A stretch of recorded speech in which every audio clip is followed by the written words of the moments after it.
Келесі. Папкаңызды беруіңізді өтінемін. Кішкене өтірік айту, кішкене ұрлық жасау. Бірнеше жақсы істер. Мен жақсы өмір сүруге тырыстым. Қане қаншалықты тырысқаныңызды көрейік.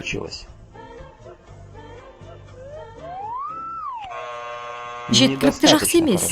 Мына жаққа өтіңіз.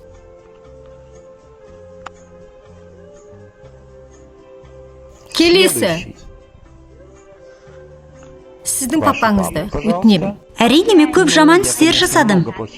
Мен көріп тұрмын. Бірақ мен жақсы істерді жасадым. Бір рет мен емтиханда көшіріп алдым. Бірақ мен кейін үйде жинап қоқысты шығардым. Біреу екіншісін теңестіріп отыру тиіс. Солай емес пе? Қане анықтап көрейік.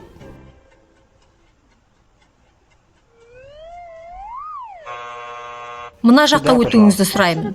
Бірақ теңесу тиіс еді ғой. Келесі. Сіздің папкаңыз.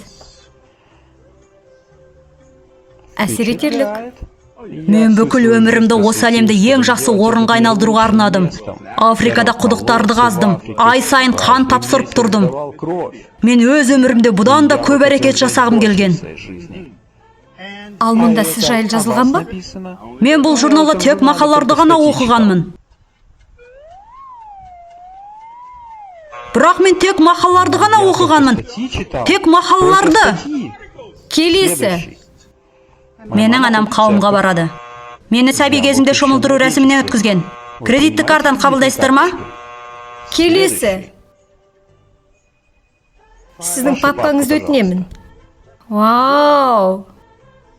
Біреу іспен айналысқанға ұқсайды. Осымен аяқтауға болады. О, кешіріңіз. Мен оның сізбен бірге екенін білген жоқпын. Құдайдың баласы. Таразыға тұрыңыз. Сіз емес.